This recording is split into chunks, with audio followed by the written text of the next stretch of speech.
Welcome to all of you from EV8 classes. आज मैं आप लोगों के लिए लेक्चर्स लेके आया हूँ जो कि क्लास 9th के हैं। तो पहला लेक्चर हम लोग जो देखने जा रहे हैं आज वो है matter in our surroundings. Right, ये पहला चैप्टर है आपकी साइंस की बुक का, जो कि केमिस्ट्री का भी एक पार्ट है। यहाँ पे ये चैप्टर स्टार्ट करने वाले हैं, कुछ बेसिक्स चीज़ें देखेंगे। तो हमें पढ़ना क्या है इस चैप्टर में? बेसिकली मैटर के बारे में पढ़ना है, उसके फिनोमिनास क्या होते हैं, वो किस तरह से इंटरैक्ट करता है। ज़्यादातर हमें मैटर की फिजिकल प्रॉपर्टीज देखनी है। राइट, तो सबसे पहले अगर मैटर के बारे में पढ़ना है तो मैटर पता तो होना चाहिए कि मैटर है क्या। तो matter is anything which occupy space and has mass. Right, occupy space का मतलब क्या है कि उसके पास कुछ वॉल्यूम भी है ना, उसके पास कुछ वॉल्यूम भी है और मास तो है ही। मास तो आप लोग समझ सकते हैं, राइट, वेट से हम लोग रिलेट कर सकते हैं। वॉल्यूम मतलब क्या है कि वो कुछ एरिया घेरेगा, है ना। जैसे कि हर एक चीज यूनिवर्स में मैटर ही है। राइट, हर एक चीज जो भी हम लोग देख सकते हैं, जिसे हम फिजिकली हाथों से महसूस कर सकते हैं, वो मैटर ही है, बस हमारी फीलिंग्स को छोड़ के। राइट, जो हमारे इमोशंस है, लव, हैप्पीनेस, ये बस मैटर नहीं है, बाकी हर एक चीज दुनिया में मैटर है। ठीक है, अब क्या है कि उसके पास स्पेस होना चाहिए, उसके पास मास होना चाहिए। इन अदर वर्ड्स क्या मतलब है? उसके पास मास होना चाहिए, उसके पास वॉल्यूम होना चाहिए। ये होते हैं मैटर की प्रॉपर्टी। और क्या है कि पुराने ज़माने में मैटर को कुछ अलग वे से क्लासिफाई किया गया था। राइट, पुराने ज़माने में उतना डेवलप तो कुछ हो नहीं पाया था।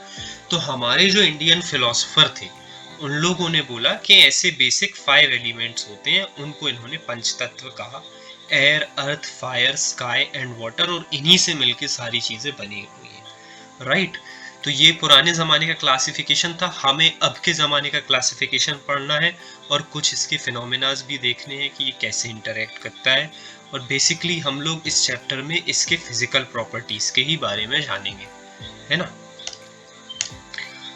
तो मैटर क्या है? Anything which has occupy space and has mass. Right, तो ये कुछ फोटोज हैं, यहाँ पे आप देख सकते हैं, वाटर, अर्थ, फायर, स्पेस, है ना। तो हम लोग सबसे पहले पार्ट पे चलते हैं चैप्टर के, वो है फिजिकल नेचर ऑफ मैटर।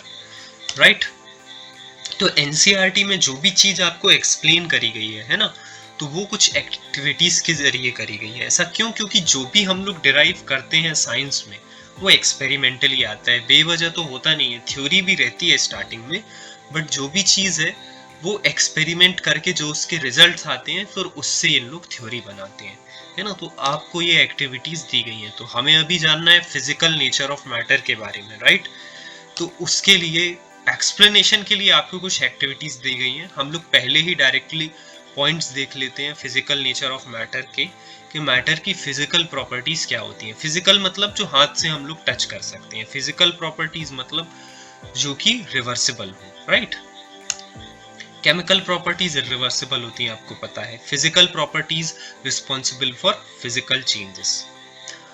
तो matter is made up of particles, है ना। तो ये हमें भी पता है कि कोई भी मैटर है, अगर हम उसको तोड़ते जाएंगे तोड़ते जाएंगे तोड़ते जाएंगे, तो वो बहुत ज़्यादा छोटे छोटे पार्टिकल्स में हो जाएगा, है ना। तो इन्हीं छोटे छोटे जो पार्टिकल्स हैं, उन्हीं से मिलके एक मैटर बनता है। राइट, ये पार्टिकल बहुत ज़्यादा टाइनी होते हैं। ठीक है, इन पार्टिकल के बीच में स्पेस होता है, ये हम लोग देखेंगे कैसे। ठीक है, ये पार्टिकल कंटिन्यूसली मूव करते रहते हैं। क्यों? क्योंकि हमें पता है कि हम, जैसे खुशबू है, अगर मैंने इंसेंस स्टिक रखी, अगरबत्ती अगर रखी किसी भी रूम में, तो उसकी खुशबू दूर तक आ जाती है। पानी में मैं अगर इंक मिलाता हूँ तो वो पूरे पानी में फैल जाता है ना। तो ये हम देखते हैं कुछ फिनोमिना। तो इससे पता चलता है कि मैटर के जो पार्टिकल है वो कंटिन्यूसली मूव करते रहते हैं। और आखिरी है, मैटर के पार्टिकल एक दूसरे को अट्रैक्ट करते हैं, है ना। तो ये मेन 5 पॉइंट आप लोगों को ध्यान रखने हैं। Right, matter is made up of